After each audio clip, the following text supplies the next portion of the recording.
says, we are on our way. We are in Walking with Jesus, lesson 45. Jesus eulogizes John the Baptist. We're going to talk about how to treat others today. So here's our timeline, and we're getting down towards the bottom here of the second year of ministry. So we're moving through the first part of Jesus' ministry rather fast. We'll go through the third year, and then we'll spend a good deal of time, about a whole year will be spent from the Feast of Tabernacles down to Pentecost. So that's where all the information is. It tells you really what's most important too. So, well, a few years ago, I celebrated my 60th birthday. Now, I know Sylvia's penchant for celebrating such events, especially milestone birthdays, with some flair. So rather than a surprise party or whatever else, I just asked her, throw me a nice birthday party. Well, she did. What I got was about 150 friends gathered together to celebrate my birthday. I have never had a party like that in my life. In this house? Where did you have it? No, it was in California. Oh, And now I will say that tied with my 60th birthday was a going away party because we were getting ready to move to Florida. So some of them may have been there because we were going away, but a lot of them were there also because it was my birthday. So that was quite an event. So you miss the California climate when you're here in Florida? Sylvia does. I don't. I don't mind the humidity that much. We're enjoying being here overall. Well, anyhow, included in that event was dinner at a local restaurant. They had a room or a patio area about from here over to that section over there, and we filled that patio area. They'd never had reserved that room for an event like this before, and it went very well, so I'm sure they probably would do it again. But one of the things that they did was I was roasted, and we all had a good laugh over it and had a lot of fun about it. One of the things that I realized was this was a celebration of my life before I died and what I had meant to others, how I had impacted other people's lives. And funerals are somewhat similar, except in a funeral, the other person has died. Now, Jesus has just been questioned by some of John the Baptist's followers who were inquiring for John whether Jesus was the Messiah. And after answering the question, Jesus takes the opportunity to say a few things about John the Baptist. So in this event, even in this event, there are some lessons for us that we can learn in how we treat other people. Well, here is a map. We're up here, probably around Nazareth. Here's Tiberias. Capernaum was way up the top there. And so we're in Nain's down here. We talked about that last week. We give you a little perspective of where things are. We challenge errant thinking. In Matthew chapter 11, verses 7 through 10, and Luke 7, verses 24 to 27, as John's disciples or messengers were leaving, Jesus began to speak to the crowd about John. What did you go out to see into the desert to see? A reed swayed with the wind? If not, what did you go out to see? A man dressed in fine clothes? No, those who wear fine clothes are in king's palaces and indulge in luxury. What did you go out to see? A prophet? Yes, I tell you, more than a prophet. This is the one about whom it is written, I will send my messenger ahead of you who will prepare a way before you. So Jesus begins by expressing a Jewish contemporary opinion of John. He does not do it as a put down, but merely as a neutral observation. He reiterates what most people were expecting of John, and then Jesus presents the truth. So they're thinking of John as somebody super special, and yet here the truth is, John came in actually, could you say almost less than a plain person?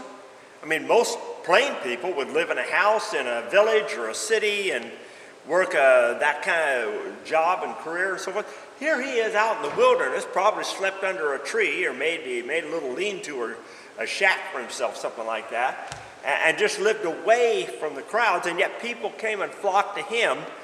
He must have been on a major travel route for them to stop by and listen to what he said and then go tell others, hey, you got to hear that prophet down there by the river. But Jesus presents the truth about John. You want to be careful what you say. Even Christians get involved in errant rhetoric. We're listening to the political bashing that's going on right now during this election cycle in our country. And of what the politicians are saying, and some of the stuff, they blurt it out. They don't care whether it's true or not or whether it's relevant or not. It's just a way to, they think that by tearing down the other person, they're lifting themselves up. Now, if you've been around people that do that, my observation is when I see somebody tearing someone else down, I feel more compassion for the one being torn down than for the one doing the tearing.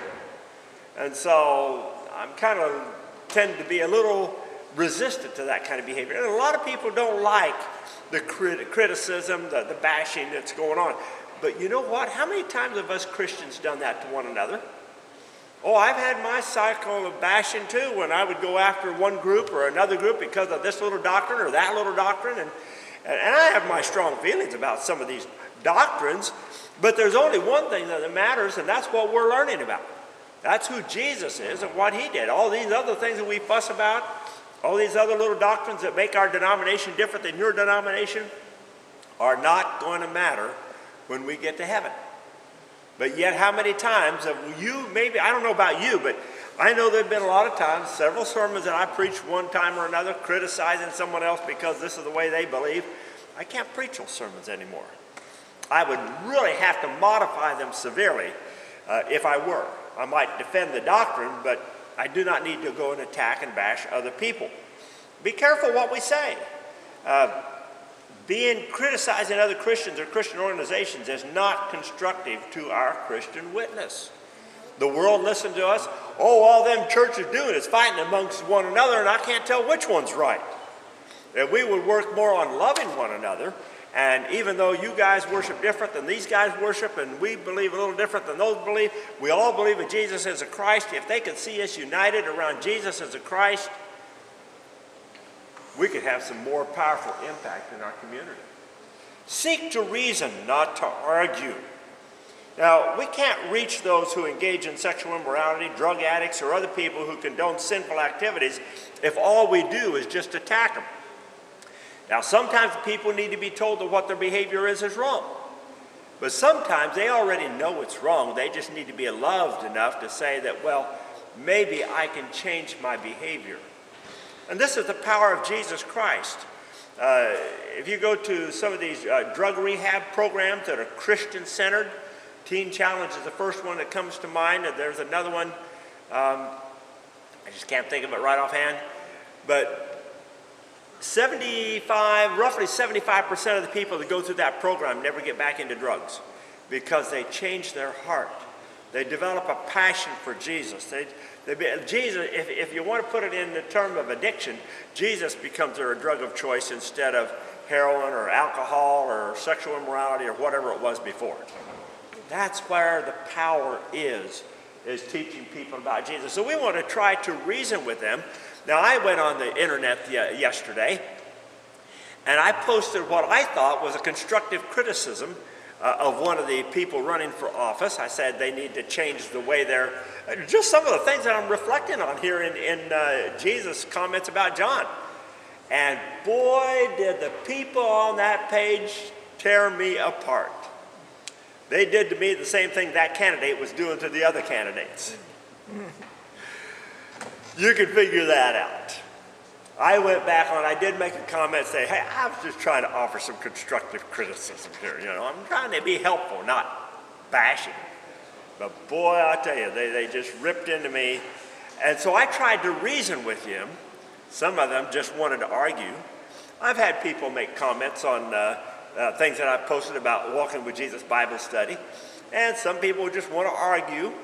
I had one guy question one of the YouTube videos that I'd uploaded just a couple of weeks ago. And I went back and forth with him several rounds, but his reasoning was, it's my way or the highway, and he was not willing to listen to reason. He was just simply wanted to argue his point. We must show them that we understand what they are thinking and try to explain where that thinking comes from and then point out its fallacies. That takes a lot of effort. It's so much easier to just run off the first comment that comes to mind and just cut them down and think that, okay, I showed you. And then they come back and they show you, and you go back and forth, and instead of building bridges, you build walls, and you don't accomplish what would be more desirable, a meeting of the hearts, or at least a respectful understanding of one another, whether you agree or not. There may be some things that we would say, we can talk about doctrines that we believe as Christians, and there may be some things where, well, I respect your viewpoint, and I see where you're coming from, and hopefully you see where I'm coming from, and we can love each other and agree to disagree. It's not going to matter when we get to heaven, except who Jesus is. Well, another thing is to speak the truth in love.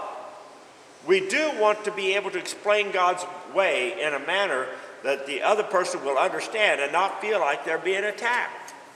This goes back to being a little using tactfulness.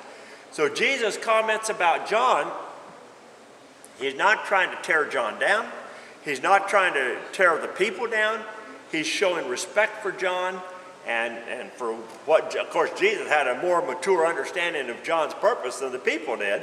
So he can use that to help them understand that John's a forerunner. John's just pointing the way to Jesus.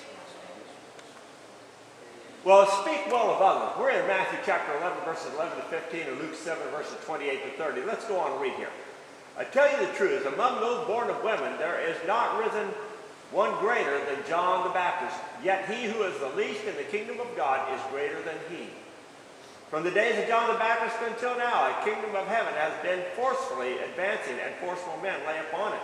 And all the people, even the tax collectors, when they heard Jesus' words, acknowledged the way of God was right, because they had been baptized by John. But the Pharisees and the experts of the law rejected God's purpose for themselves because they had not been baptized by John.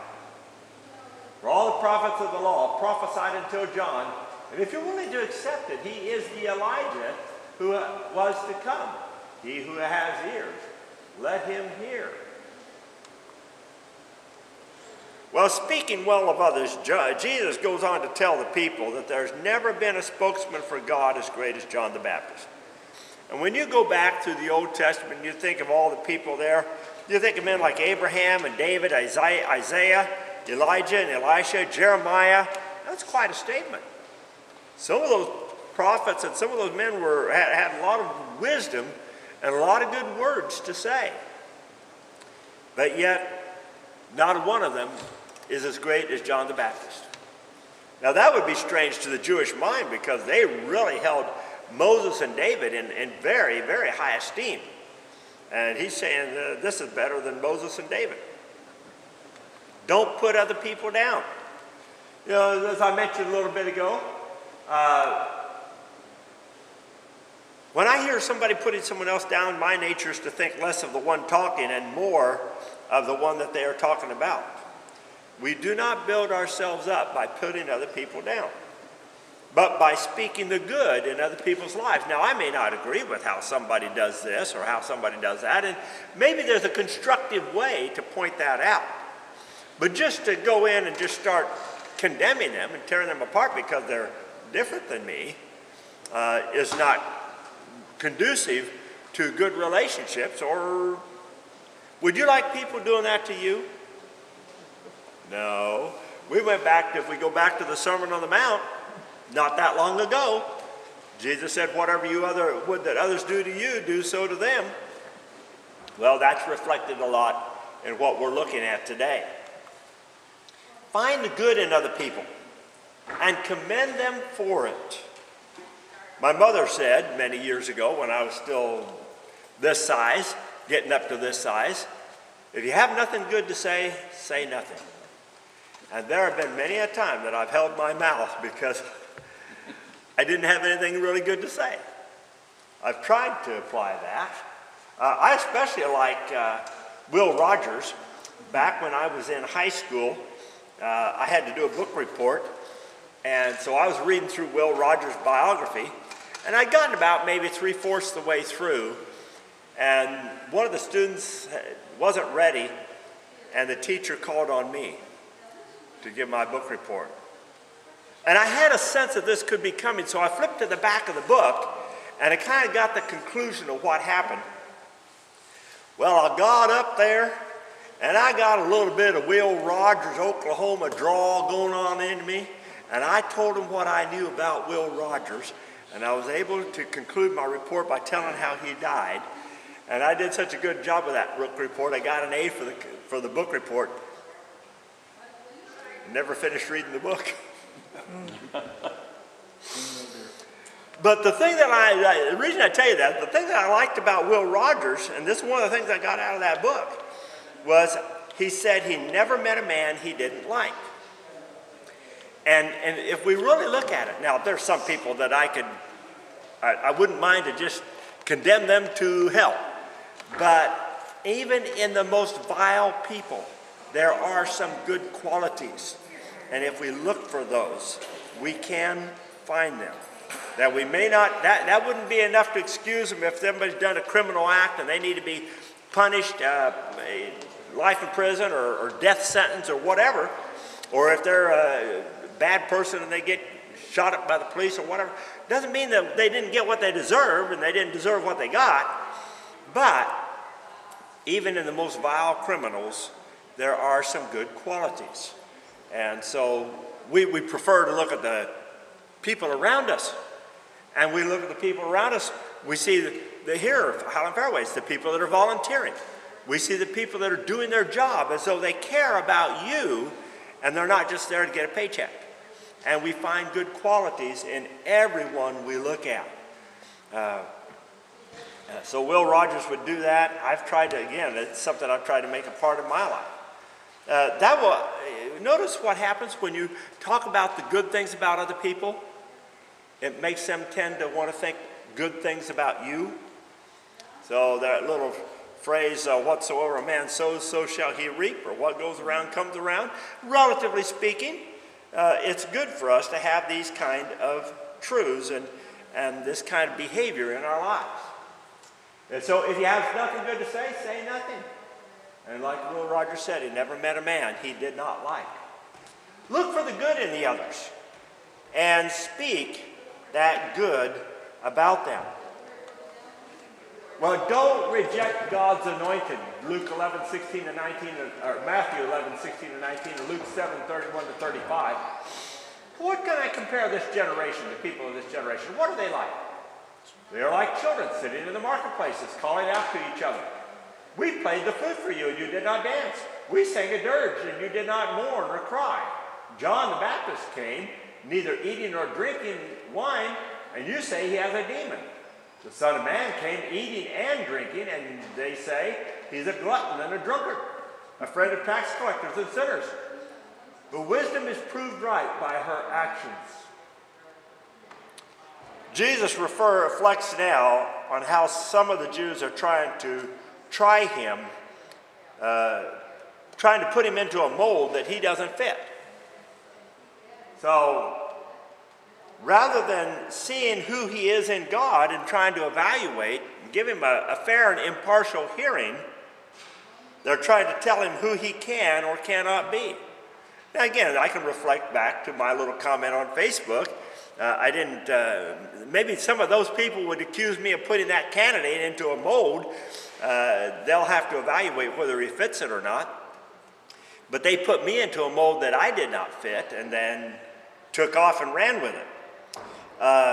One thing I've already have learned over my years, don't criticize other Christians. It's a dangerous thing when we start to criticize other Christians just because they believe something different. There are so many people going to hell and who need a clear message of salvation. We don't have time to waste on criticizing how others do it. Years and years ago, I would listen to this preacher on the radio or that preacher on the TV, and I would find fault with them, and I'd condemn them for this, and I'd bash them for that, and I'd tear them apart for other things, sometimes just in my private conversation, but sometimes in my sermons. And I've come to realize that they may not do it the way I do it, but they do it the way God has gifted and called them to do it, and people have been won to Christ through their ministries. Now, some of their ministries are not my style, but they are reaching people for Christ. Now, some of them have been accused of wrongdoing somewhere in the process, but still, people have been reached for Christ. Now, it doesn't justify the wrongdoing. They've paid a terrible price for their sins. I've seen ministers basically had to leave the ministry because of a moral indiscretion or some other behavior that was just, this is not acceptable or tolerable. But we can find if there's good coming out of their work, the kingdom of Christ is built. And so we don't want to reject or criticize other Christians just because they love God a little differently than how I love God. If they are doing something that is not scriptural, then we should go to them in private and talk to them about it, rather than get up in front of the crowd and basically talk behind their back and condemn them and put them down. What kind of a witness are we to the world when we spend our time fighting one another instead of going out to the world and reaching people for Christ? And again, this is a comment I've posted on my Facebook page several times. Don't criticize God's anointed. We're not witnessing for Christ when we're more worried about denominational doctrines or what other people say or believe than we are about reaching the lost who are going to hell, and they want to know the peace of mind of forgiveness of sin and the hope of eternal life. Well, the law by which you judge is the law by which you will be judged. Remember that from the Sermon on the Mount? You said, judge not lest you be judged, because the law by which you judge is the law by which you will be judged. And we all make judgments. Hey, I'm standing here making judgments about how we should live our lives in comparison to how Jesus eulogized John the Baptist and taking some observations of that. So I'm making a judgment. But I want my judgments to be based on God's moral absolutes, not my own opinions. And again, we can go back to some of these political candidates and we could say, well, that's just where do they get their moral absolutes? What kind of moral code of ethics are they living by? And most of them, well, or I can't say most of them, several of them would say mine. I confronted somebody years ago about moral absolutes, and they thought, well, you know, that's all right for you, but that's not all right for me. And I'm trying to think, now, wait a minute, there's something wrong with this picture. And tried to explain that to them. I don't think I got there yet. We're still working on that part. But it's unwise to criticize another person for how they are doing their job, or how they're managing their money, or how they're treating their spouse or raising their children, just because you don't like the way they're doing it. There's more than one way. We get into the area of worship. You know, the Bible gives us a few general things about worship, but a lot of it is open to interpretation. And you may interpret worship a little different than you interpret worship. And both of you may be different than the way you interpret worship or anyone else interprets worship. And so does that make one of us right and one of us wrong? No. It just means that we have a different, for some people, raising their hands. Some people, you keep your hands still. Some people want to get up and dance. They love God so much. Some people want to beat themselves. You dirty little sinner. Shame on you, shame on you, shame on, or shame on me, shame on me, shame on me. You know? God can be honored in all of that. If it draws you closer to God, it's significant. If it draws you away from God, then maybe that's not for you.